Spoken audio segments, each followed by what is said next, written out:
apresenta o professor Renato Ângelo, ele é nosso companheiro do Departamento de Física.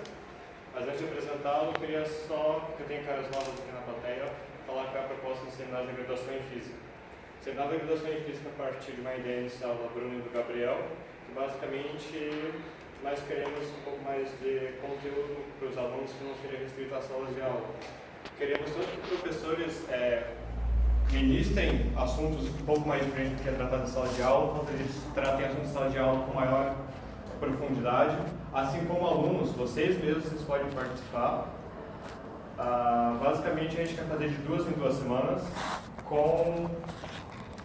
contando horas formativas para o pessoal da física garantido, o pessoal de outros cursos não temos certeza, e no futuro o pessoal da pós-graduação inclusive. Bom, dada essa introdução dos seminários, o professor Renato Ângelo é graduado em bacharelado e licenciatura em Física pela Universidade Estadual de Campinas, a Unicamp, mestrado e doutorado em Física na mesma instituição, possui pós-doutorados plenos na University of Bristol, no Reino Unido, e também pela USP, em São Paulo. Atualmente é professor efetivo do Departamento de Física da nossa universidade, trabalhando com fundamentos da mecânica quântica, informação quântica, limites clássicos da mecânica quântica e cálculo clássico e quântico. Hoje ministrará o seminário intitulado Não Localidade, e é com vocês que eu apresento o professor Renato.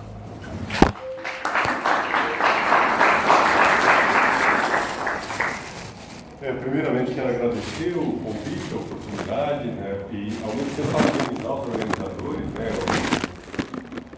as pessoas que tiveram essa ideia. Eu acho que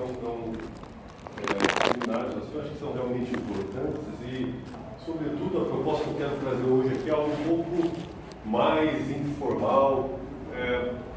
O ônus disso é que daí ele se aproxima um pouco mais daquilo que vocês têm em sala de aula, então, mas ao mesmo tempo evita muitos slides e ao mesmo tempo deixa a apresentação um pouco mais lenta. Então, ao mesmo tempo, queria pedir para vocês que vocês me interrompessem assim que tiverem qualquer dúvida, Claro que depois eu vou querer mais tempo no final, mas me interrompam, perguntem à vontade, tá bom?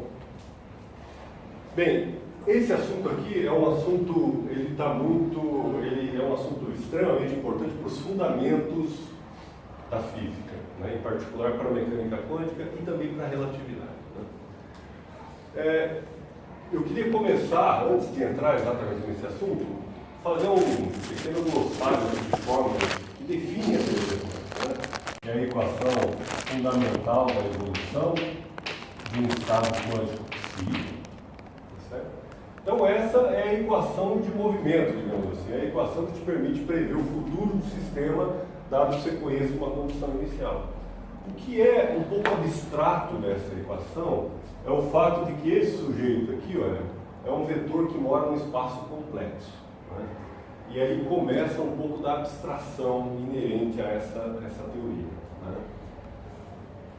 Ou seja, esse sujeito aqui, a gente pode dizer que ele pertence a um espaço complexo, e geralmente um espaço de dimensão finita, é o espaço de Hilbert.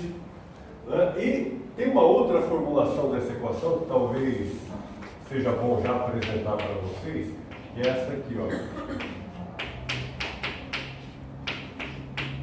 a equação de Liouville-von Neumann, em que você troca um vetor por um operador em teoria, é a noção de observável.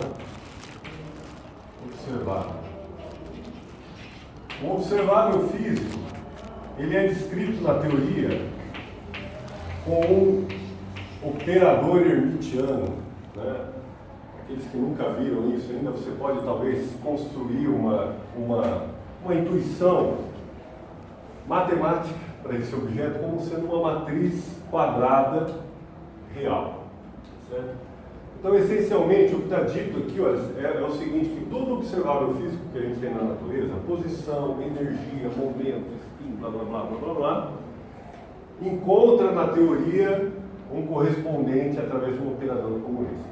E esse cara aqui, sendo um operador, ou sendo uma matriz quadrada, se você quiser, você consegue escrever para esse sujeito uma equação de autovalores e autovetores. Então, para vocês que lembram de álgebra linear, você sempre pode escrever isso por uma matriz quadrada real, e nesse caso, esses autovalores, se a matriz for real, eles serão reais também. E daí? Né? A ideia é que esses autovalores aqui são os resultados que você pode obter numa medida, numa medição, melhor dizendo, desse observável. Então, eu estou tentando apresentar para vocês formalismo e tentar mostrar já o correspondente conceitual daquilo. Certo? Então, esse objeto aqui é o que você mede na prática. A teoria quântica, ela é tal que ela precisa da noção de probabilidade. Ou seja, é uma teoria que necessariamente precisa ali para a sua concepção da noção de probabilidade, né? Ou seja, é a ideia de que quando você vai fazer uma medida do observável A, você não é capaz de afirmar com 100% de certeza qual é o valor de A que vai sair daquela medição. Veja, aqui quando eu escrevi Azinho, ele representa um conjunto de valores. Se você estiver imaginando que o A é a posição tem um contínuo de possibilidades, né? Sei lá, 3,73 metros, e assim sucessivamente. Então, mas quando você mede a posição de uma determinada partícula, você não é capaz de prever naquele experimento qual é o valor que vai sair. Você só é capaz de dizer a probabilidade de sair aquele valor. E você escreve isso assim, ó. Probabilidade de sair o alto valor A, dado que você mediu o observável Azão, que é o operador, é escrito assim, ó. É esse produto interno aqui, tá certo? Se você estiver trabalhando com o vetor estado, mas se você estiver trabalhando com o operador, vai ser uma coisa do tipo traço de um projetor, ou onde esse projetor se escreve assim. A. Ket-Bra. Isso aqui você pode imaginar como uma matriz coluna, isso aqui como uma matriz linha, de maneira que o produto vai dar uma matriz quadrada. Veja, eu estou sendo extremamente técnico de propósito, para mostrar para vocês que, diferentemente do que você estava acostumado com a física do século XIX, lá, você falava de campo elétrico, aí você colocava um vetorzinho, campo elétrico. Você falava de mecânica newtoniana, colocava um vetorzinho real lá para a posição da sua partícula. A nova teoria, que começa a nascer lá no começo do século XX, ela é extremamente abstrata. Ela fala de um vetor também, mas é um vetor complexo, certo? A teoria, ela providencia outras ferramentas também. Então, por exemplo, você pode calcular médias, né? Médias. Então, o valor médio de um observável A, ele é dado por isso aqui, olha. Ele é o sanduíche do operador desses vetores aqui. Ou, se você quiser, utilizando a notação de operadores, é uma coisa como essa aqui. É um traço de A, certo? Mas todas essas, ambas as fórmulas, né, elas te possibilitam escrever isso aqui, ó, uma soma em A, PA, A. Ou seja, você pega o valor possível para o A, pondera aqui, né, com a probabilidade de encontrar o A, e aí você calcula essa média ponderada aqui, tá certo? Esqueci de dizer que a soma dessa probabilidade aqui, né, tem que dar 1. Então, isso aqui é uma média ponderada, e isso é o que você faz na teoria, lá enquanto teórico, e vai comparar com o que o experimental faz no laboratório. O experimental sempre precisa de um ensemble. O que é um ensemble? A noção de ensemble é o seguinte: é um conjunto tão grande quanto você queira de sistemas igualmente preparados. Essa é a situação inicial. Você prepara o sistema, deixa ele evoluir, faz uma medida do A. Prepara de novo, faz outra medida. No final do dia você calcula uma média e vai lá comparar com esse objeto teórico. Outra coisa importante nessa teoria, e é aqui talvez que apareça um grande problema conceitual, é o seguinte, né? É a medição.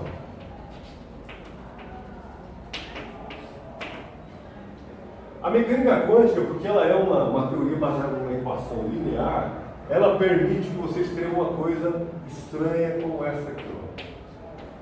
O seu cat, o seu objeto que determina o estado físico, ele pode ser escrito como uma superposição de autoestados desse A. Então isso aqui é uma soma desses vários vetores, né, com determinadas amplitudes aqui. E o fato é, essa amplitude aqui, o módulo quadrado, vai te dar a probabilidade de encontrar o valor A numa medida do observável razão. Né?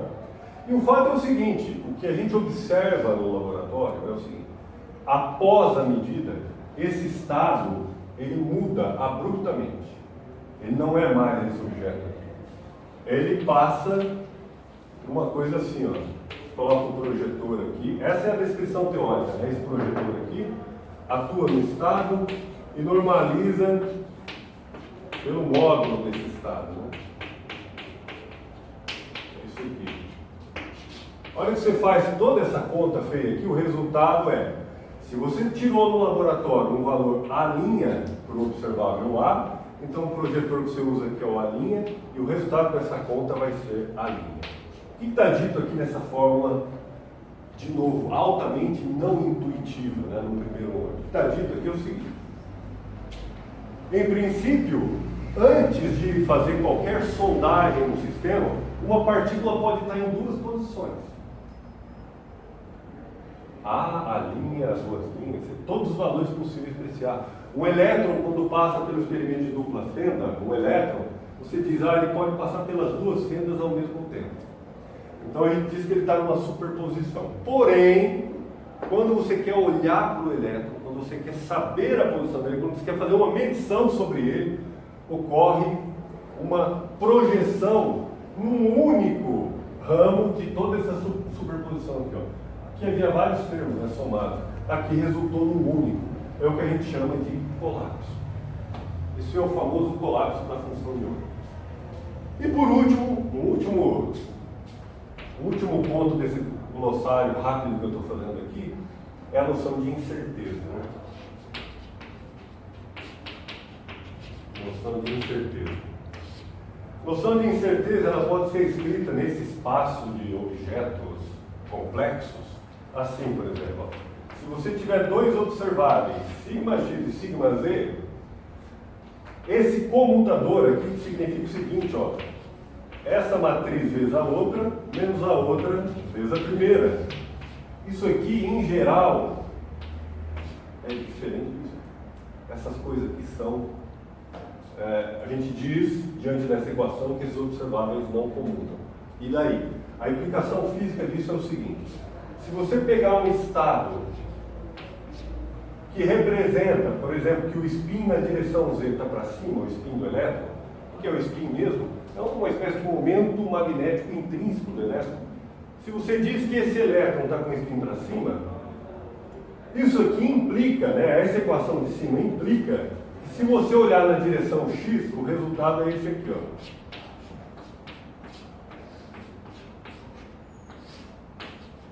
Ou seja, na direção x, o spin do elétron está tanto para o mais x quanto para o menos x simultaneamente. E aí começam as coisas, as dificuldades interpretativas de todo esse formalismo aqui. Né? Então veja, o que está dito aqui? Você não consegue preparar um estado quântico em que o valor de sigma z do spin z esteja bem definido e que o valor do spin na direção x também esteja definido. Não dá. Ó, aqui está bem definido em z, só tem um ramo na superposição. Em x está balanceado. Meio de chance de encontrar mais, meio de chance de encontrar menos. Isso aqui é o princípio de incerteza. Tá certo? Que provavelmente vocês viram em estrutura, física moderna, com x e p. Né? Se você preparar um estado em que a partícula tem uma posição bem definida, o momento não pode estar bem definido. Tá certo? Muito bem. Está aqui a mecânica quântica em poucas fórmulas. Né? Essa estrutura que nasceu lá no começo do século XX, diga-se de passagem, né? Isso aqui é mecânica quântica não relativística. Tá certo? Lá por 1930, a teoria quântica consistente com relatividade também já tinha sido parida. Né? Foi o dia que propôs lá a equação relativística. Tá certo? Não vou falar de equação relativista hoje. Tudo que vai ser dito aqui é sobre mecânica quântica, não relativística. Ok. Agora veja, qual era a insatisfação dos pais fundadores da mecânica quântica, em particular do Einstein? A ideia é a seguinte, né? O Einstein não gostava da ideia que você tivesse uma mecânica que fizesse previsões apenas probabilísticas. Ele cunhou aquela velha frase, Deus não joga dados. Ele queria o seguinte: eu quero uma teoria que me diga onde vai estar a Lua na primeira realização do experimento. Não posso ficar fazendo um ensemble de luas e joga a Lua uma vez, faz a Lua de novo. Não posso ficar fazendo médias com sistemas assim.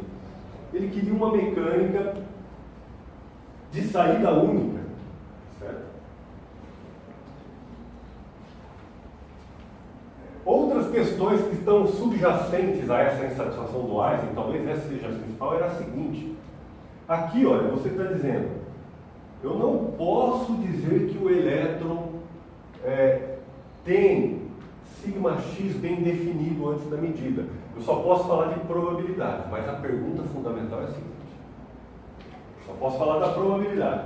Mas será então que antes de fazer a medida, ele não tem essa propriedade bem definida? Ou ela está definida e a minha teoria é incompleta? Percebe? De novo, imagina que você jogou o elétron pela dupla fenda. Depois de passar pela dupla fenda, o estado do sistema é uma superposição de fenda de baixo com fenda de cima. Aí a pergunta é: essa superposição significa que o elétron está nos dois lugares ao mesmo tempo? Significa que ele não está em lugar algum, ele está numa superposição fantasmagórica, um estado de indefinição da realidade? Ou significa que a teoria está incompleta? Essa é a pergunta.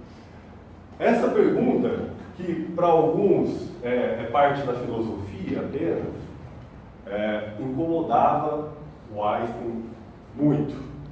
Incomoda muitas pessoas, não sei quantos de vocês sabem disso. Hoje a comunidade científica também se encontra dividida. Alguns acreditam que esse tipo de superposição aqui é ignorância subjetiva nossa. Não é que o spin está indefinido, ele está definido. A gente só não sabe onde está, porque a teoria não está boa ainda.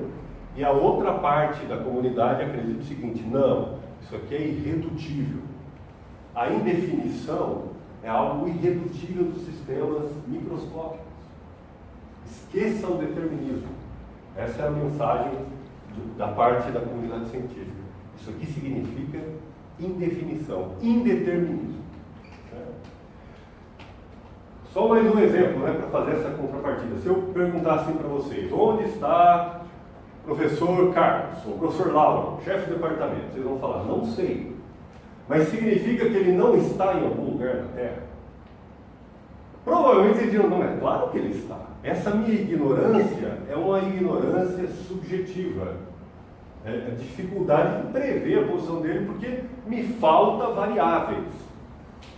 Que a mecânica quântica está falando o seguinte: se você deixar o professor Lauro evoluir com a equação de Schrödinger, esperar um tempo, daqui a pouco você não vai saber a posição dele. Não é porque você é ignorante, é porque existe uma indeterminação irredutível no estado do sistema.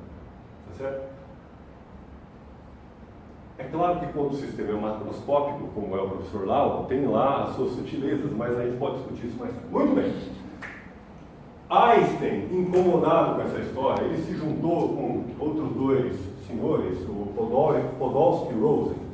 Em 1935, eles publicaram um paper que deu uma chacoalhada no pessoal da época. Pelo seguinte: mecânica quântica, então, estava pronta em 1930, mais ou menos. Né? Em 1935, eles publicaram um paper com o seguinte título: pode a descrição quanto-mecânica da realidade ser considerada completa?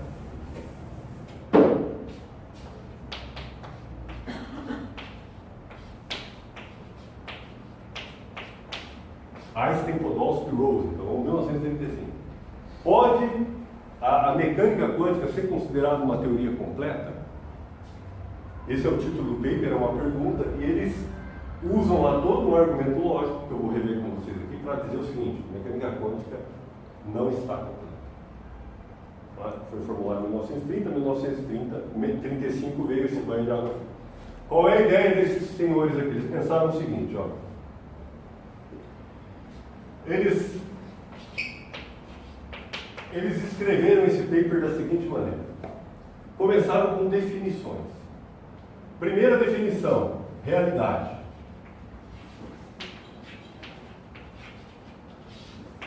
Veja só, hein?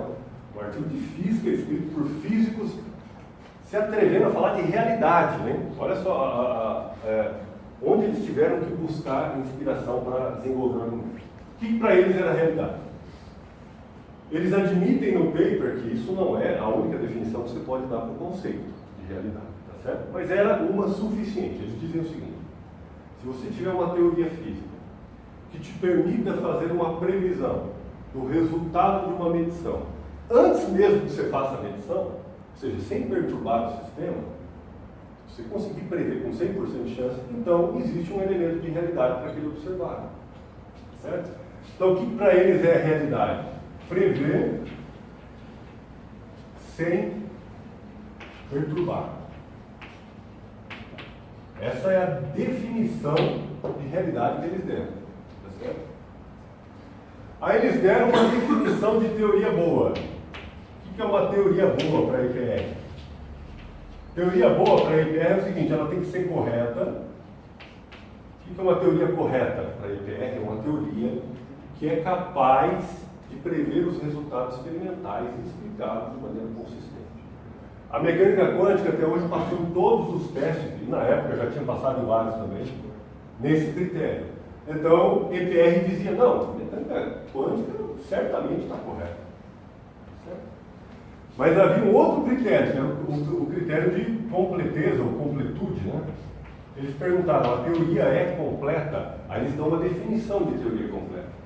Uma teoria completa deve ser tal que tenha lá no seu formalismo uma contrapartida teórica para todo elemento de realidade que existe na natureza. Certo? Se existir um elemento de realidade, a teoria tem que ser capaz de assimilar. E é isso aqui que eles vão tentar verificar no paper. Tudo bem? Ok. Começaram com definição. Depois eles fazem uma constatação. A constatação que eles fazem é essa que eu acabei de escrever aqui, ó. A teoria quântica é tal que, se você pegar dois observáveis incompatíveis, dois observáveis que não comudam, eu estou escrevendo os spins aqui, os operadores de spin, mas você pode pensar em x e p também, posição e momento, né? O que a gente sabe da teoria quântica é que você não consegue preparar estados que você consiga prever esses dois com 100% de certeza. Ora, isso traz uma implicação. Ou duas implicações, na verdade. Implicações. Veja só. Então a teoria quântica não consegue prever os dois simultaneamente. Então veja, das duas uma, ou realmente não existe realidade para o sigma x e sigma z. Então sigma x e sigma z não tem realidade simultânea. Essa é uma possibilidade, né, porque a teoria não consegue informar as duas coisas. Ou, segunda possibilidade, mecânica quântica é incompleta, já que ela não consegue prever elementos de realidade para esses dois. Estão entendendo o argumento? Veja que você não precisa saber física profunda, você precisa estar conectado aqui com o argumento lógico. O paper deles é muito bem escrito, é muito interessante de ler. Claro, você precisa ter um background de mecânica quântica, mas essencialmente você precisa pegar a lógica da coisa. Muito bem, e agora o que eles fazem no paper? Eles vão mostrar um estado possível, a mecânica quântica prevê esse estado, e aí, olhando para esse estado, eles vão chegar à conclusão de que isso aqui é falso. Se isso aqui é falso, a única possibilidade que resta é essa. Qual é o estado? O estado é esse aqui, ó. O que a gente chama de estado cingueiro. Ele é um estado assim. Ele é um estado de duas partículas e ele é escrito assim. Então deixa eu dizer para vocês o que está escrito aqui nessa equação. De novo, vetores, né, para descrever os estados das partículas. Aqui o que está dizendo é o seguinte, ó, a partícula 1 está com o spin para cima, enquanto a partícula 2 está com o spin para baixo. Mas existe uma probabilidade meio aqui também, né? Meio de... Não é raiz de 2 não, é meio, porque é o módulo quadrado que está aqui mesmo. Existe uma probabilidade também dessa partícula que está aqui está com o spin para baixo e a outra está com o spin para cima. Mais ele e menos ele. As duas coisas podem acontecer. Esse estado aqui se produz no laboratório hoje, a gente consegue fazer isso. É um estado que, se você quiser, conserva o momento angular total do sistema, tá certo? Num certo sentido. O que é bacana, o que é peculiar desse estado é isso aqui, ó. Esse estado tem invariância rotacional. Ou seja, se você escrever isso aqui na base do spin na direção x, o resultado é esse aqui, ó. Partícula 1 com mais x, partícula 2 com menos x. Partícula 1 com menos x, partícula 2 com mais x. E aí vem o argumento de EPR. Olha só qual é o argumento. Manda a partícula 1 para o laboratório de Alice e manda a partícula 2 para o laboratório do Bob. São os dois personagens típicos dessa área de informação quântica, né? Alice de um lado, Bob do outro. Coloque esses dois laboratórios muito distantes. De maneira que, uma vez que a Alice faça uma medida, que o Bob faça uma medida no seu laboratório, o resultado do que aconteceu nesse laboratório e no outro não pode influenciar a distância, né, o que está acontecendo lá. Né? A gente sabe que toda interação física está limitada pela velocidade da luz. É o que diz a relatividade para nós. Então, se você colocar esses laboratórios muito afastados, um em cada galáxia, ou mais longe se você quiser, daqui a pouco eu vou mostrar um experimento feito aqui na Terra, vamos falar de um experimento feito aqui na Terra, você então garante que não é possível que essa partícula aqui saiba o que está acontecendo no outro laboratório. Olha só o argumento agora.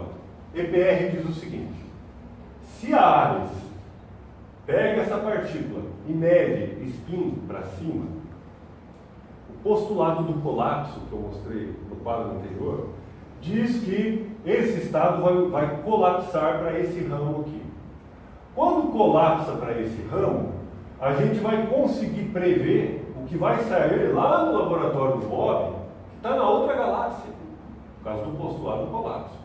E aí, veja, olha o critério de realidade, né? Eu consigo prever o que vai acontecer no laboratório do Bob sem mexer na partícula que está com o Bob. Eu não fiz perturbação nenhuma na partícula do Bob. Só a Alice mediu, ela só mexeu na partícula que está no laboratório dela. Então, quando Alice mede Z, existe um elemento de realidade para sigma Z. Elemento de realidade, eu posso prever sem perturbar. Por outro lado, se a Alice for lá e medir sigma x, então o estado colapsa para isso aqui. E agora ela é capaz de saber o que vai sair no laboratório do Bob, que está na outra galáxia, sem mexer na partícula do Bob.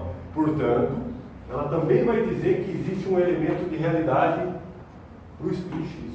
Ou seja, de acordo com o EPR, esse estado mostra que sigma x e sigma z têm realidade simultânea. Porque veja, a realidade que está acontecendo aqui, ó, a realidade no laboratório do Bob não pode ser influenciada por aquilo que o EPR pensava, especialmente o Einstein. O Einstein, que é o pai fundador da relatividade, ele diz o seguinte: não pode haver influências não causais, não pode haver influência instantânea. Não é possível que se mexa na realidade aqui e fazer uma perturbação no outro laboratório. Então eles concluem: esses caras têm realidade simultânea, logo, isso aqui é falso, Mas como uma das duas tinha que ser verdadeira, essa aqui vai ser a verdadeira. E eles terminam o paper dizendo a mecânica quântica está incompleta. Perguntas até aí, pessoal? Alguma coisa que não ficou clara no argumento? Querem perguntar? Querem reclamar? Eu procurei ser o mais fiel possível ao que está dito no artigo. Isso aqui é o argumento que eu tirei do artigo mesmo.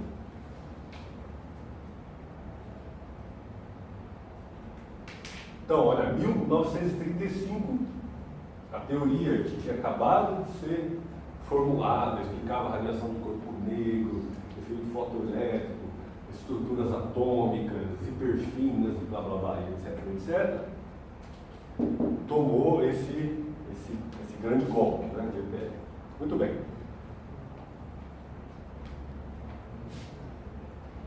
Esse trabalho influenciou muitos outros trabalhos e continua influenciando. Se vocês fizerem uma pesquisa do número de citações desse trabalho, você vai ver que é um negócio realmente impressionante.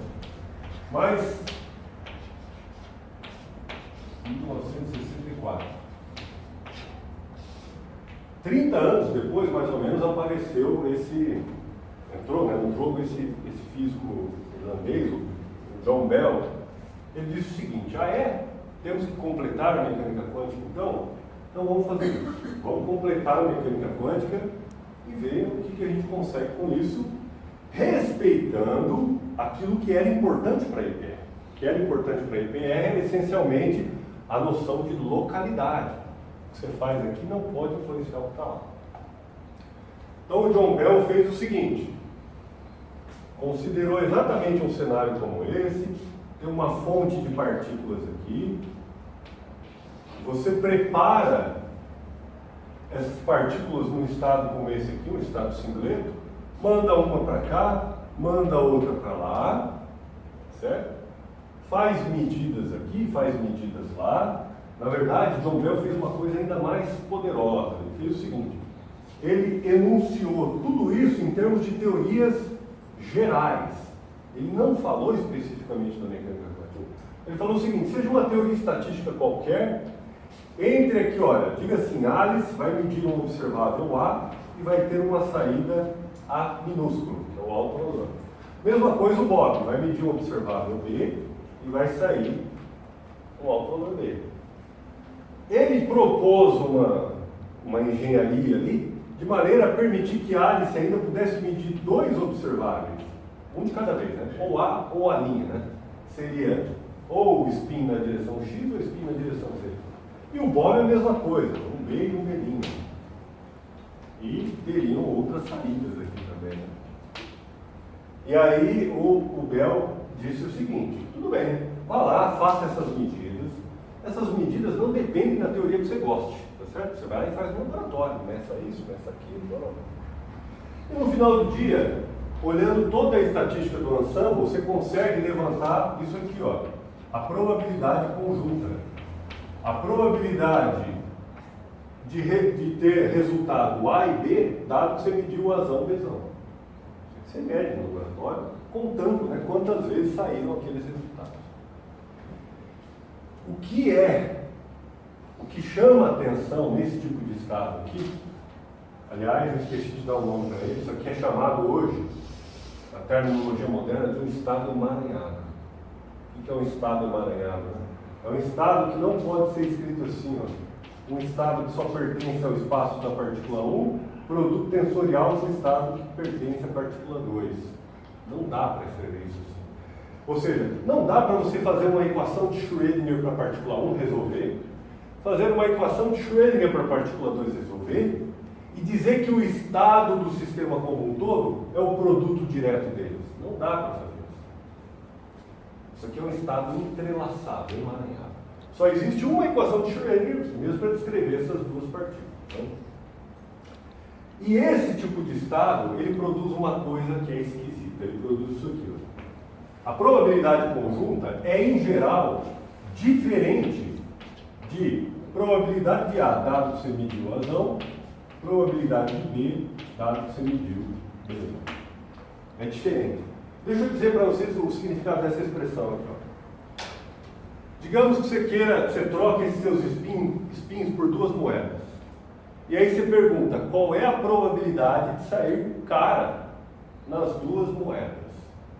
Você pode calcular uma probabilidade conjunta. Certo?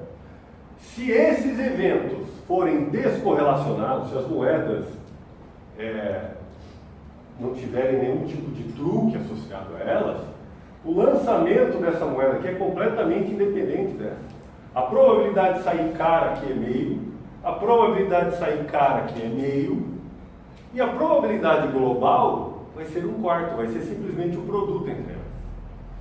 Agora, se essas moedas estiverem correlacionadas por algum mecanismo oculto aí, isso não vai ser verdade. Por exemplo, imagina que essas suas moedas estejam imantadas, fortemente imantadas.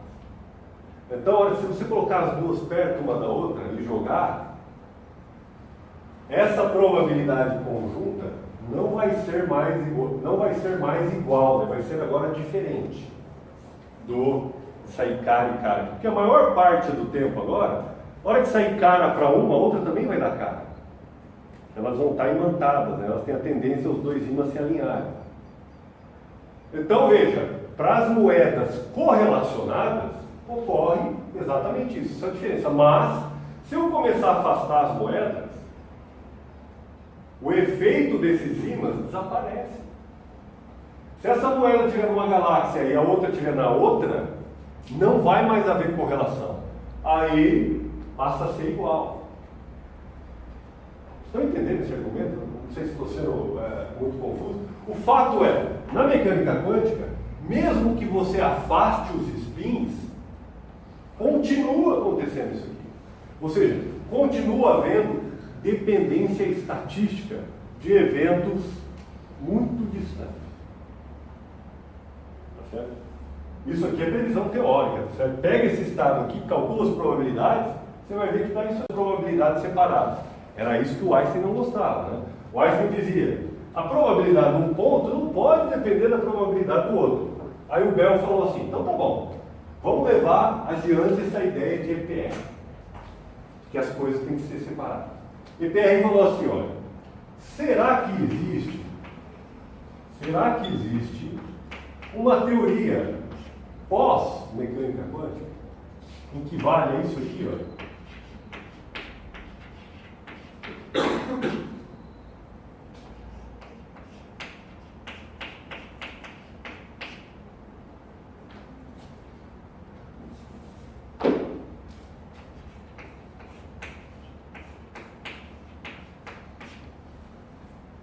Olha só o que o Bell está falando. Em geral acontece isso. Mas será? O Bell está falando, não, mas pode ser que isso só aconteça porque a nossa teoria não está pronta. Pode ser que exista uma teoria que seja suplementada por outras variáveis, são as variáveis ocultas, né? E quando essa teoria estiver pronta, e eu levar em conta essas variáveis, vai acontecer a separação das probabilidades. A saída no laboratório de Ares só depende do observável que foi escolhido no laboratório de Ares e da variável oculta, que tem que ser providenciada ainda, né? Tem que ser proposta. Da mesma maneira, a probabilidade no laboratório de Bob só depende de coisas locais. Isso aqui, ó, é conhecido na literatura como hipótese de localidade. Isso aqui que o Bell propôs no paper dele. Aí ele disse assim, se isso aqui for possível, então, vejamos. Se isso aqui for verdade, o Bell falou, ó, pegue essa grandeza aqui, ó, definição, está definindo uma grandeza. Essa grandeza é o valor absoluto de AB mais AB' mais A' B menos A', B', onde esse valor esperado, que é essa média, como que ela é calculada numa teoria estatística? Calculada assim, ó. Soma em A e B os valores possíveis de saída para esses dois observáveis e a probabilidade conjunta para essas coisas aqui. Isso é que você tem uma teoria estatística. Não estou nem falando de mecânica quântica, estou falando de qualquer teoria estatística. Essa é a prescrição para você calcular o valor esperado, normalmente. Muito bem. Ele inventou essa grandeza. Essa grandeza aqui, por que ela é interessante? Você consegue medir no laboratório, né? Fazer cálculos de valores esperados, você consegue, faz várias medidas de observáveis A e A', B e B', no final do dia você consegue fazer médias. Então isso aqui é passível de teste no laboratório, certo? Muito bem. Eu vou omitir essa conta de vocês, mas você consegue mostrar uma demonstração simples. Isso já faz parte do curso de mecânica quântica, na pós, na verdade, então já está em sala de aula essa demonstração. Você consegue mostrar o seguinte: sob a hipótese de localidade, você mostra que esse S aqui é menor ou igual a 2. Basta você vir aqui, ó, plugar essa fórmula ali, pluga essa fórmula aqui nessas probabilidades aqui, ó. Mexe, analisa umas desigualdades triangulares, não tem nada de muito segredo ali. A conta, matematicamente, é bem simples, na verdade. Mas, o ponto central é essa desigualdade aqui, conhecida na literatura como desigualdade CH-SH, de Clauser, Horn, Shimon e Holt. Então, não é exatamente a desigualdade que foi deduzida por Bell em 1964, mas é uma variante dela. É uma variante mais interessante para fins experimentais. É por isso que eu quis trabalhar com ela. Muito bem. Olha só qual é a mensagem dessa conta aqui. A mensagem do Bell é o seguinte: se existir uma teoria que suplemente a mecânica quântica com novas variáveis, se você for lá nessa teoria e calcular essa grandeza aqui, necessariamente o resultado tem que ser menor ou igual que 2. Certo? Essa é a mensagem. Se existir essa teoria, então a localidade que o Einstein tanto queria estará satisfeita. Né? Bom, como é que você decide então se existe ou não uma teoria como essa aqui? Ou você é um teórico muito bom, vai lá e dá um jeito de fazer essa teoria aparecer. Isso aconteceu em 1952, antes mesmo desse trabalho do Bell. Um sujeito chamado David Bohm trabalhou com a teoria de de Broglie e propôs uma mecânica quântica baseada em determinismo, baseada em trajetórias. Um negócio muito bonito de se ver. Não é uma teoria que é ensinada em sala de aula, porque não é a versão ortodoxa da mecânica quântica, digamos assim, mas quem tiver curiosidade, leia esse trabalho.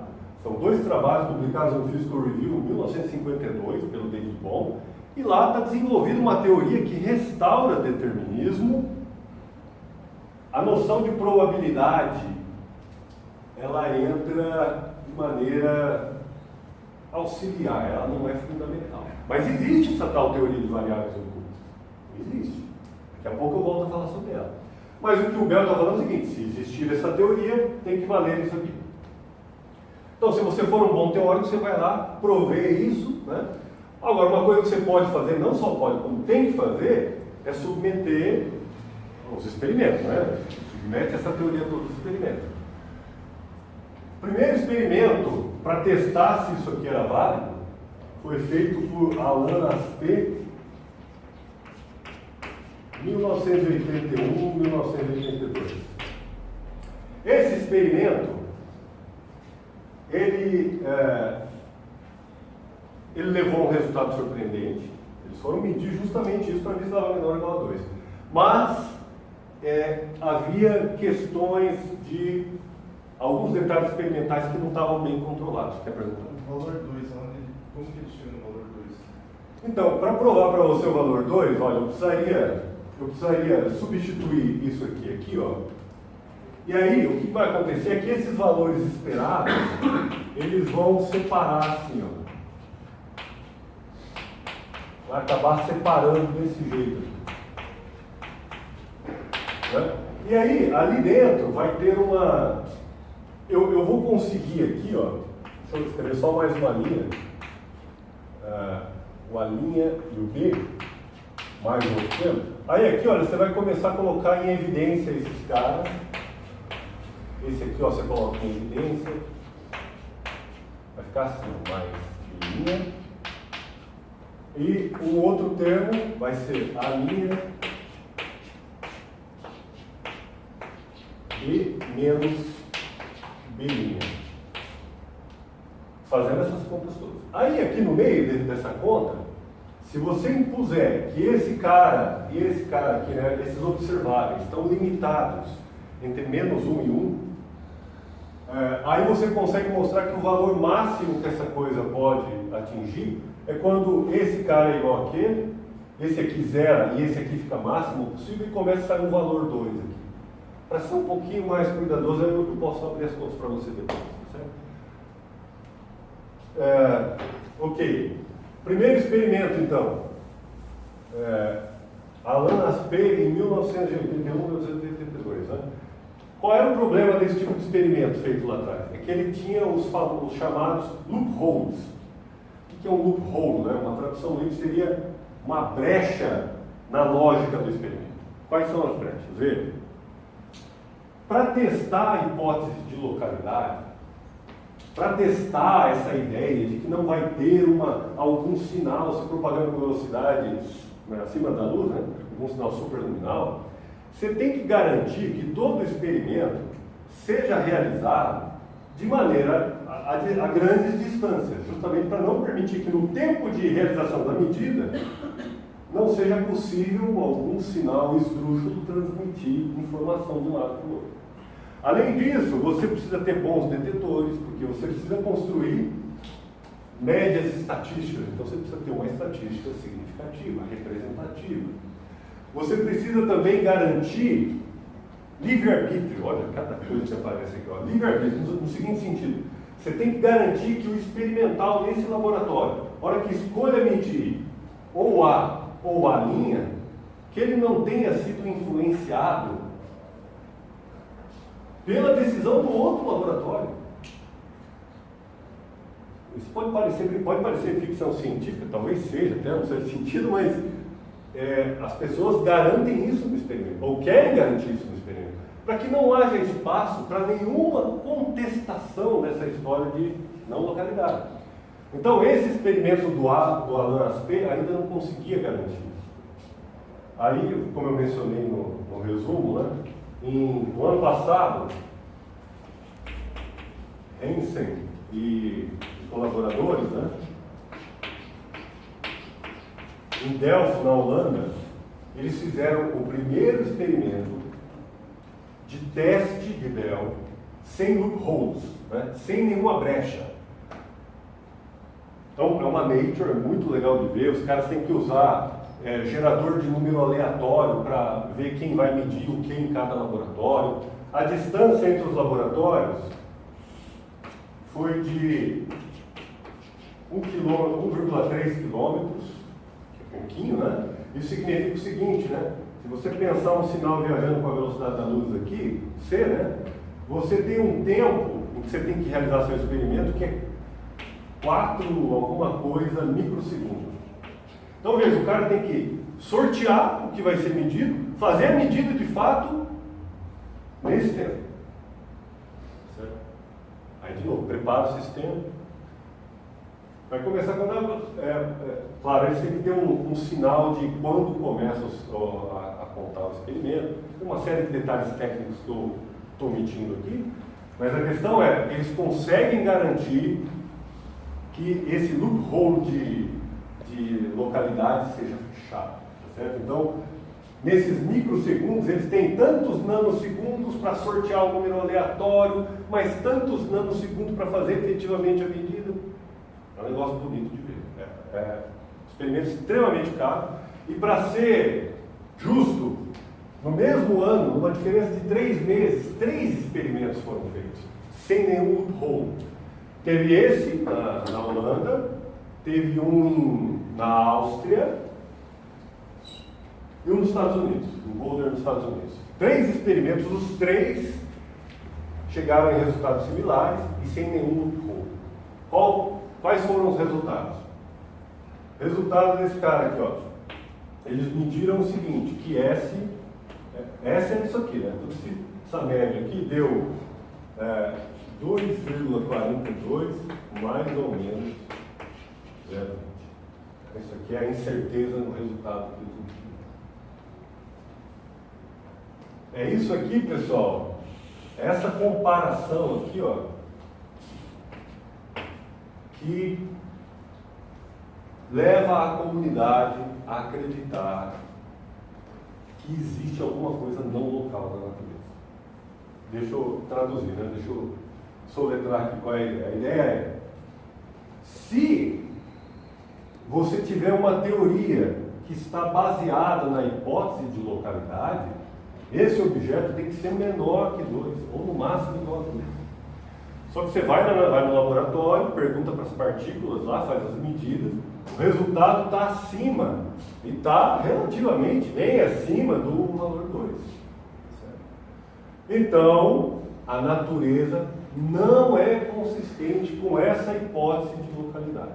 A natureza não é consistente com a hipótese de localidade. É engraçado, né, a ironia dessa história toda, porque você veja lá o EPR. O EPR diz assim, a mecânica quântica tem que ser completada, suplementada. Aí vai lá o Bell e os experimentos e falam, tá bom, vamos suplementar a teoria ainda com a hipótese de localidade. Se você fizer isso, você vai chegar num resultado que não é consistente com a mecânica quântica. Ou seja, a mecânica quântica, ela jamais, essa talvez seja a mensagem, alguns chamam isso de teorema de Bell. Né? A mecânica quântica não pode, os resultados da mecânica quântica não podem ser simulados por uma teoria de variáveis ocultas locais. Essa é a mensagem. Perguntas até aí? Diga. O professor falou que esse experimento não tem nenhum loophole, mas na teoria da informação é sabido que não existe um verdadeiro gerador de números aleatórios. Como é que eles concordam nisso? Certo. Aí entra a mecânica quântica de novo, né?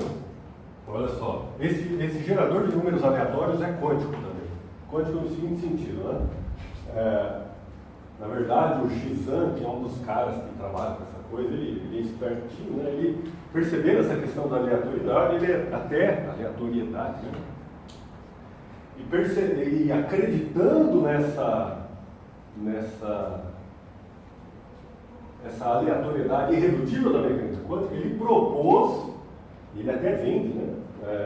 Geradores de números aleatórios baseados em mecânica quântica, né? É a ideia de que, de novo, pega essa história do spin, se você preparar um estado de spin Z para cima, então na direção X, você tem meio de chance de ser encontrado assim, meio de chance de ser encontrado assim. E eles fazem testes com essas probabilidades e acreditam, ok, essas probabilidades que você tem aqui da mecânica quântica, medidas no laboratório, são relativamente bons geradores de números aleatórios. Então, a própria medida do estado, né, hora você vai ter nessa direção, hora naquela, pode ser usado para dizer para você que aquilo é um bom gerador de números aleatórios. Então, o gerador de números aleatórios é uma partícula quântica que ele está medindo no laboratório.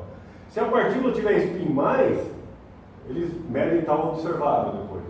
Né? Essa é a moeda quântica que eles estão usando para sortear. Isso não é um assunto fechado, não é consensual.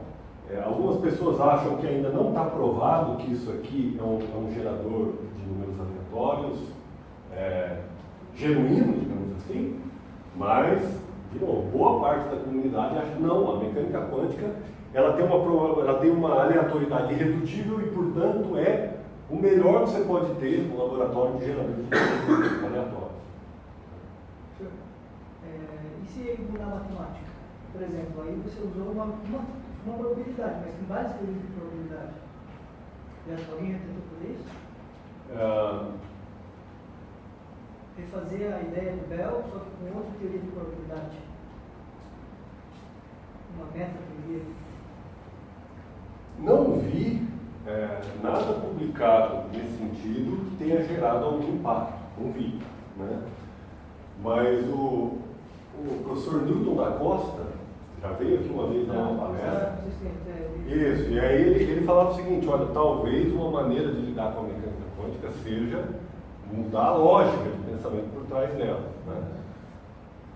Mas também não vi nada, eu sei que ele tem trabalhos nessa linha, mas não vi nada de grande impacto a respeito disso. Estou dizendo que não seja possível, mas digo, não vi nada ainda nessa linha. Esse mudar aí, o S quer dar talvez no experimento 2. Ou na verdade Não, mas veja, na hora de. Tá, você está falando assim, na hora de calcular os valores esperados, ao invés de usar essa fórmula, que eu usasse outra. Daí no caso, elas dariam 2,42. Não sei, eu acho que está aí para ser tentado. Aliás, uma palavra, né, de motivação para quem está intrigado com essas coisas é o seguinte: veja, esse experimento aqui é de 2015, tá certo? O que eu vou dizer para vocês no próximo quadro aqui, que é uma proposta nossa aqui, né, do nosso grupo, também foi publicado no ano passado, então são coisas que estão acontecendo. Veja, uma teoria que já tem aí, sei lá, 80 anos de existência, ainda está sendo investigada quanto aos seus fundamentos, né? Veja, tudo isso está para ser estabelecido. Isso é uma proposta, pode ser tentada, né? Aí para ser feito. Mais questões? Tá, então, nesses poucos minutos que restam, eu só queria contar para vocês de uma outra abordagem para esse problema, que nós tentamos aqui, né, no nosso grupo. Aqui eu estava falando de não localidade de Bell, eu vou falar agora de não localidade de Bill, que o nome do estudante era André Bilograna, ele era conhecido aqui como Bill, né, naqueles corredores. Então, internamente, a gente chama de não localidade de Bill, isso que eu vou mostrar para vocês. A ideia é, partir do paper de EPR, definir de uma maneira diferente a noção de realidade, e a partir dessa noção de realidade, definir uma nova noção de não localidade. E já adiantando a resposta, se você acreditar nisso, a situação só piora. Piora do ponto de vista da tensão, da relatividade da mecânica quântica. Por quê? Porque agora, com essa outra medida, você começa a encontrar não localidade em estados que não têm não localidade de Bell. Eles são Bell locais. Eles não violam a desigualdade de Bell, mas violam o critério de Bill. Então, a coisa piora. Por outro lado, se sobrar tempo e vocês tiverem paciência, no final eu ainda digo, não, tem ainda uma saída para a gente limpar a não localidade. Então, deixa eu tentar fazer aqui em poucos minutos essa história toda. Olha só.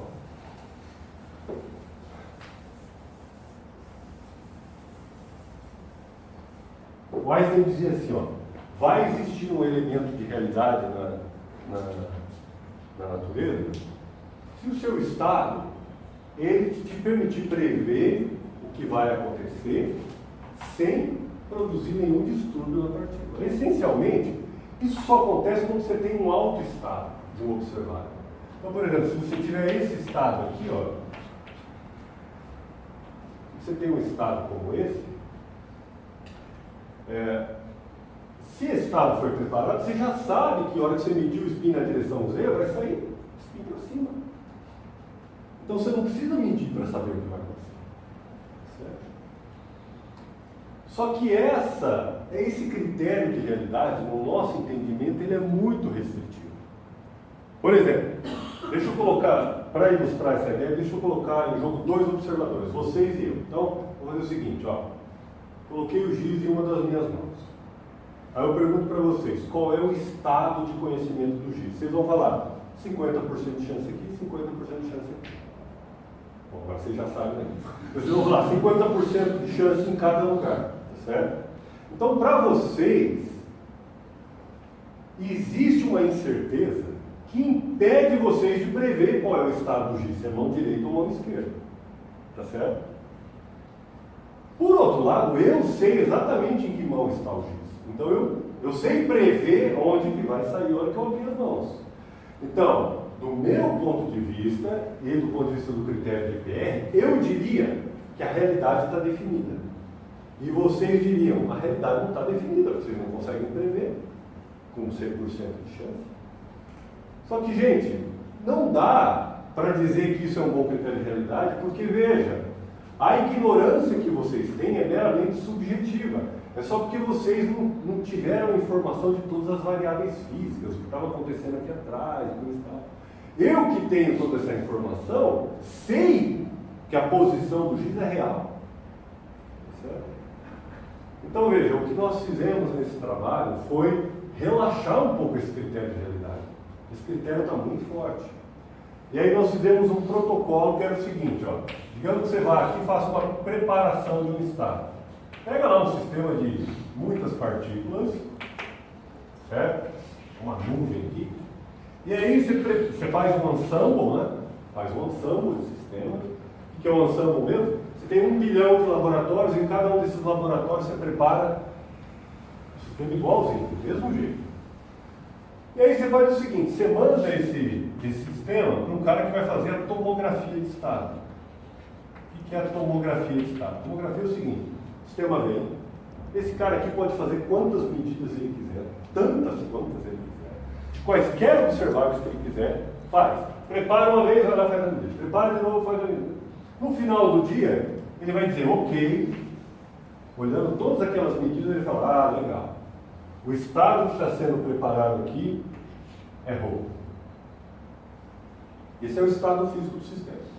E aí a gente fez o seguinte, ó, agora venha num outro esquema como esse. De novo, você tem a preparação. A preparação é a mesma que essa aqui, certo? Só que aqui no meio, olha, vem um cara secretamente e faz uma medida de um observável O1.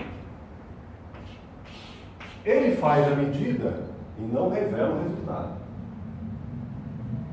E depois deixa o sistema, manda o sistema para o cara aqui de baixo que vai fazer a tomografia.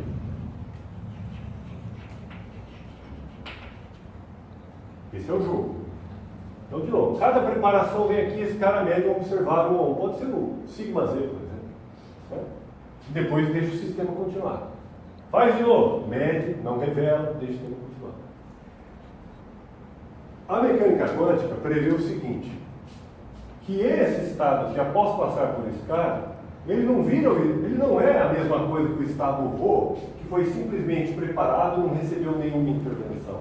Esse estado mudou pela intervenção desse cara aqui no meio. Esse estado vai ser agora escrito assim, ó. Ele vai ser escrito assim, ó.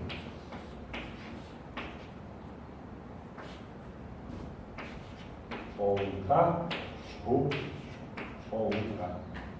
Esse O1K aqui são os projetores, né? Mesmo que eu escrevi lá no primeiro parágrafo.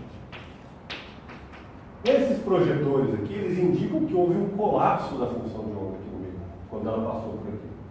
Só que esse colapso não foi informado para o cara que está aqui. Então esse cara tem que somar sobre todas as saídas K possíveis. Certo? E aí nós vamos dizer o seguinte, o nosso critério diz o seguinte, olha, quando um sistema passa por aqui, e o O1 é medido, a realidade do O1 está definida. Ela só não foi informada. Assim como no exemplo do giz. Eu ponho o giz aqui atrás, eu já medi a realidade dele, só não informei para vocês. Certo? Mas ainda é o estado de realidade definido. E aí, olha, o que nós fazemos nesse trabalho? A gente diz assim, ó. Se esse estado aqui, ó, for igual a esse estado aqui, ou seja, o estado pós-intervenção for igual ao estado sem qualquer intervenção, então nós vamos dizer que existe um elemento de realidade para o O1. Ou seja, o O1 é real já na preparação, ele já tem um elemento de realidade, ele está definido.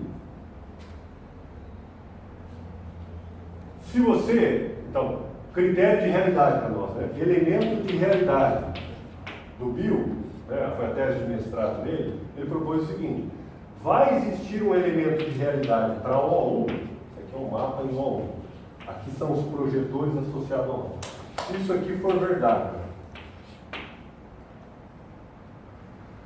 baseado nisso, a gente, isso aqui é critério de realidade. Nós propusemos uma medida, ele propôs uma medida entrópica de irrealidade, que é isso aqui, ó. A irrealidade do dado ρ foi definida assim, ó, entropia de von Neumann, do estado que tem esse cara aqui, menos a entropia desse cara aqui. Ou seja, sei que essa entropia de von Neumann pode causar, né, vocês não sabem o que é, mas você poderia pensar numa distância entre dois caras, então uma norma desses dois. O importante é, eu estou querendo saber quanto o estado intocado é diferente do estado que tem realidade definida. Tá certo? Se esse estado ρ aqui, ele já tiver realidade definida, então ρ vai ser igual a isso. Então você coloca aqui ρ igual a aquilo, isso aqui dá zero. Então a irrealidade é zero, é real. Mas se eles não forem iguais, isso mede o quão irreal, o quanto indefinido está observado ao homem. Se você acredita nisso, aí vem a proposta da não localidade de Bill. A não localidade de Bill é escrita assim, ó. Eu pego a irrealidade do observável O1 dado ρ e faço menos a irrealidade do observável O1 dado que alguém foi lá e mediu um observável O2 no laboratório do Bob. O1 é um observável do espaço 1, do laboratório da Ares. O2 é um observável do espaço do Bob. Então veja, se houver uma diferença entre esses termos, significa que alguém medir lá no outro laboratório muda a irrealidade de um observável que está lá no laboratório 1. Então, para nós, isso é uma medida de não localidade. Você está medindo lá e está mexendo na irrealidade aqui, ou na realidade, se você quiser. Certo?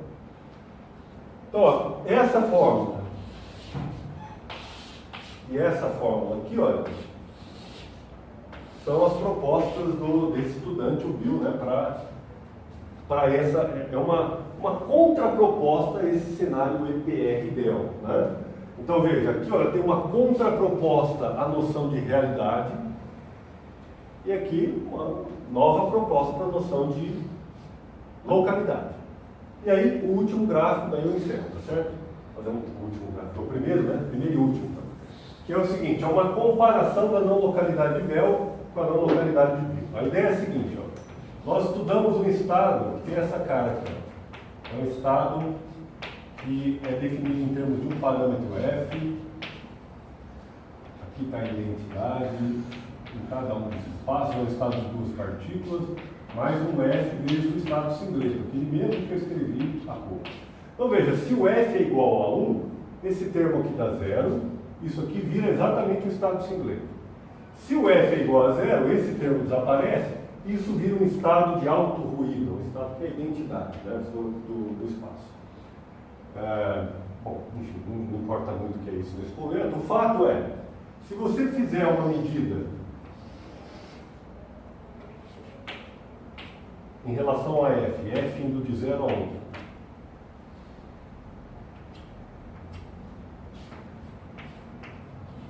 do emaranhamento desse estado, o que é o emaranhamento mesmo? Emaranhamento é, se um estado for não emaranhado, você consegue separar os estados, uma coisa que é só do espaço 1, uma coisa que é só do espaço 2.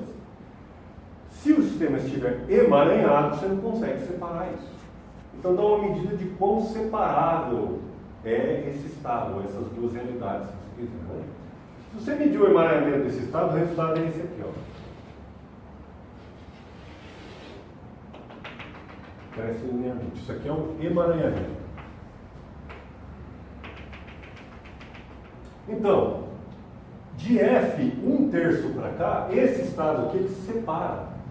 E aí são coisas distintas. Uma coisa não influencia na estatística do outro. Significa que aqui, olha, nesse lado aqui, a não localidade de Bell vai ser 0. Não tem não localidade. Para ter não localidade, você precisa dessa inseparabilidade de coisas. Daqui para frente, vai ter violação da desigualdade de Bell. O estado vai ser não local. Você mexe. O resultado para o cálculo desse objeto aqui, ó, nós fizemos o seguinte, ó, nós definimos uma N mínima, que é uma minimização para todo observável O1 e O2 que você quer escolher aqui, ó, desse N. Significa o seguinte, eu escolho um O1 e um O2 para aquele estado lá, calculo N. Escolho um outro par O1 e O2, calculo N de novo. Faço todos os cálculos possíveis e imagináveis e no final do dia eu escolho o par de observáveis que dá a não localidade de Bill mínima. Claro que você faz isso matematicamente, né? Não fica fazendo uma conta, faz outra. O resultado é isso aqui, ó.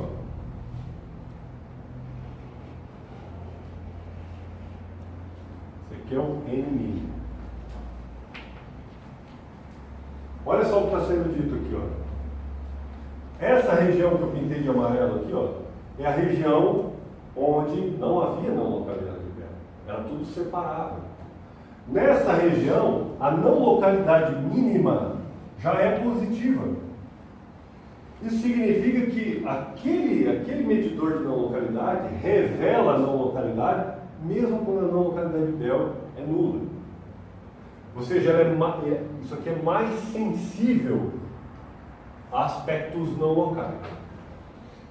Na verdade, a gente conseguiu entender nesse estudo aqui o seguinte: a não localidade de Bell está ligada com o emaranhamento. O emaranhamento é algo necessário para ver a não localidade de Bell. A não localidade de Bill, ela faz referência a um outro tipo de correlação que é a discórdia.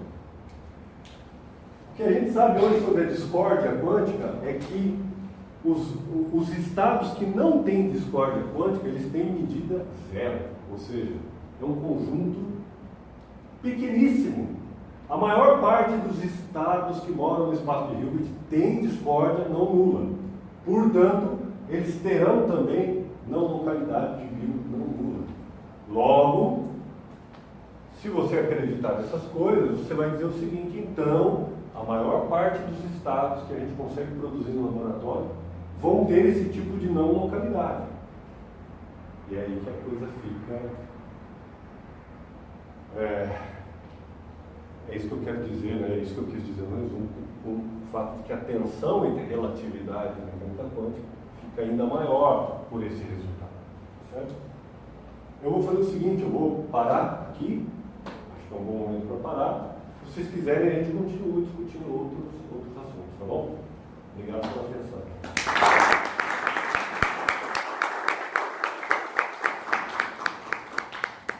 Alguém tem alguma dúvida? Só una breve pregunta, sin que tiene que hacer otra palestra. ¿Un campo relativístico, algún estudo o consecuencias diferenciadas? Até onde eu sei, esse tipo de fenômeno vai acontecer também se você utilizar uma mecânica quântica relativística. As coisas devem acontecer lá, pelo seguinte: o que está por trás desse fenômeno aqui, ele está intimamente ligado, me permite escrever um pouco mais aqui, ó. Está intimamente ligado com uma lei de conservação que não se degrada com a distância. Deixa eu tentar explicar isso. Ó.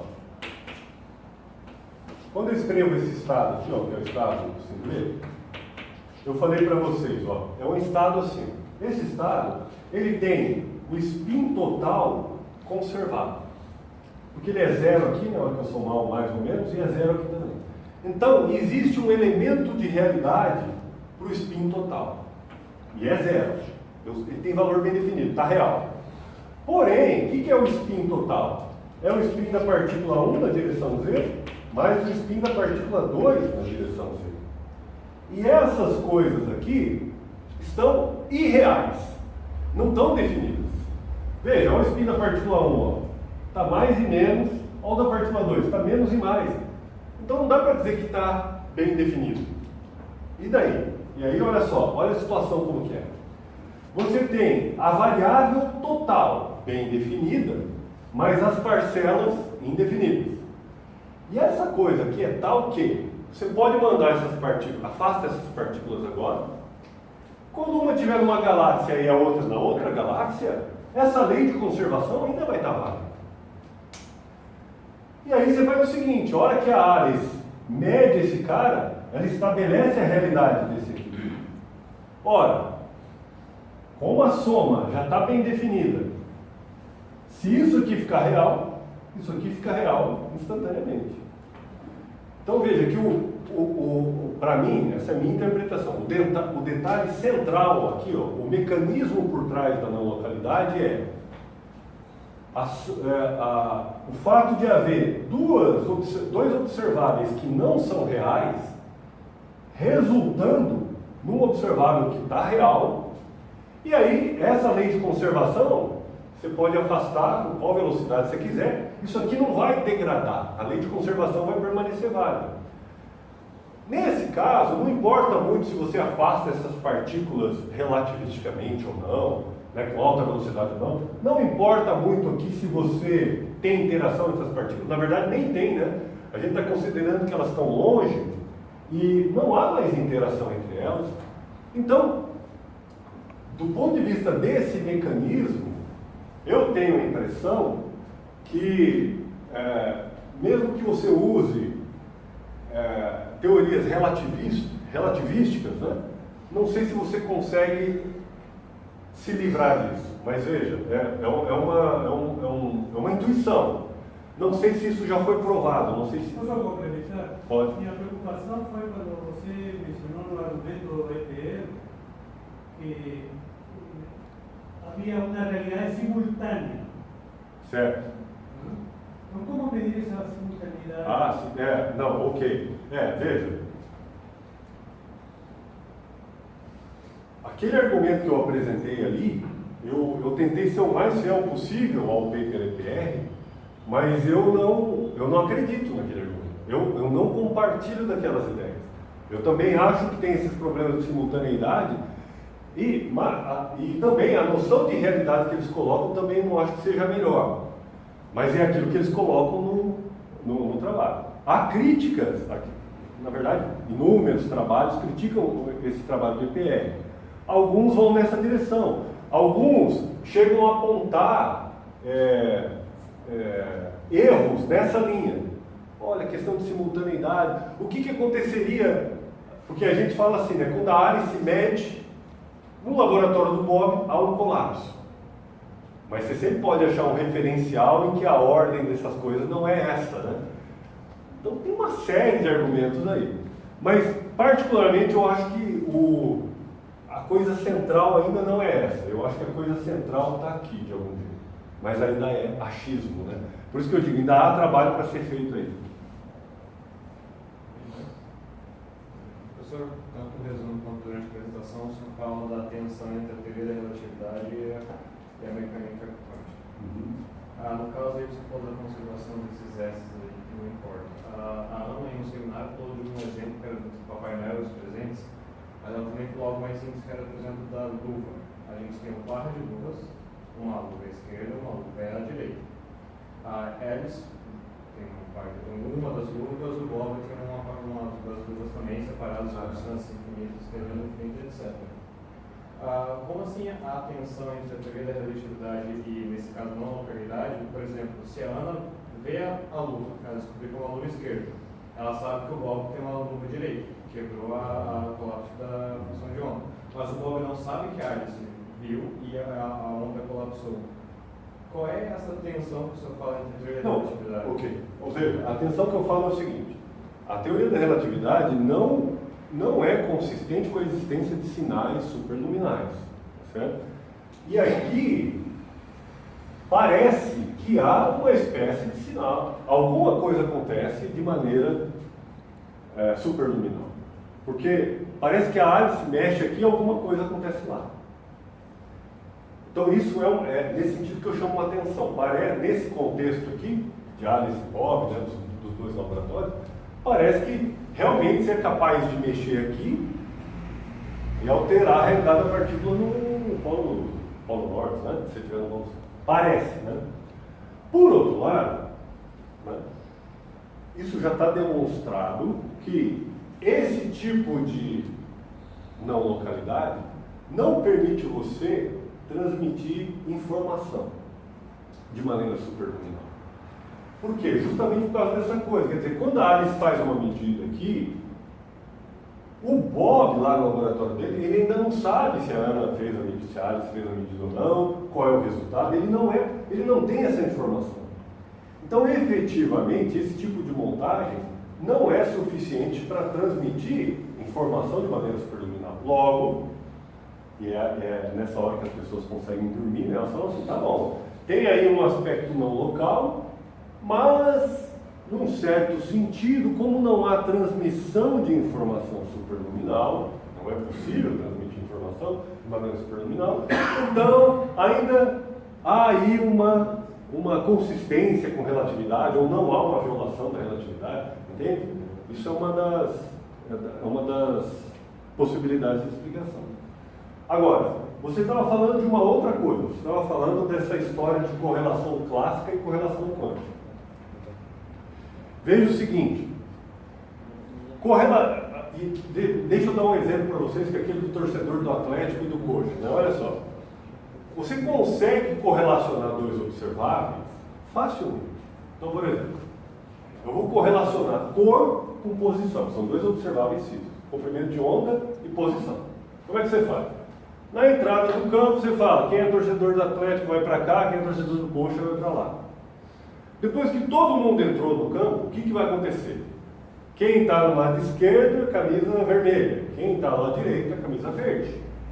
Então veja, se existe uma correlação direita com verde, esquerda com vermelho. Tá certo? É uma correlação. Qual é a diferença disso com mecânica quântica? Afinal de contas, aí tem uma correlação, né? Se você medir a posição, você já sabe qual é a cor da camisa. Né? Porque todo mundo que está à direita tem camisa verde. Qual é a diferença? A diferença é o seguinte, na mecânica quântica, é como se o torcedor, na hora que ele estivesse chegando, ele fosse dos dois times. Ele simultaneamente, ele torce para o coxa e para o Atlético. Então, ele iria para os dois lugares. Essa é a diferença. Veja, na correlação clássica, essa história do par de luva, ou no caso da camisa, o cara ou é coxa ou é Atlético. E aí, então ele vai ou por um lado, ou para o outro. No caso quântico, o cara é coxa e Atlético. Então ele tem que ir para os dois lados. E é aí que fica, justamente nessa hora do princípio da superposição, que a realidade está indefinida. Tá certo? Então, você tem uma correlação definida, assim como que a correlação está definida. Mas os graus de liberdade, eles ainda estão flutuantes. Entende? Então, não sei se eu entendi bem o que você estava querendo falar lá do exemplo da Ana, mas a história do par de luva é similar a esse do torcedor clássico, né? É um torcedor ou coxa ou Atlético. É a diferença com o torcedor quântico, que é os dois ao mesmo tempo. Essa é a... Claro que quando a gente fala de coisas macroscópicas, tem uma história para ser contada. Né? Uma história para ser contada sobre por que eu, sendo formado por partículas que teriam posições irreais, né, não tão definidas, como é que eu apareço para vocês bem definido? Né? Como é que eu posso ter realidade definida se as partículas que me compõem podem, em princípio, ter realidade indefinida? Como é possível? Então também tem uma história para contar por trás disso. Né? Não sei se eu respondi, se eu te enrolei, tem direito à réplica. Tá, bom, pelo tempo, depois se o pessoal quiser continuar perguntando, o professor pode começar. Tá, eu quero dar avisos, mas primeiro vamos agradecer mais uma vez a vocês.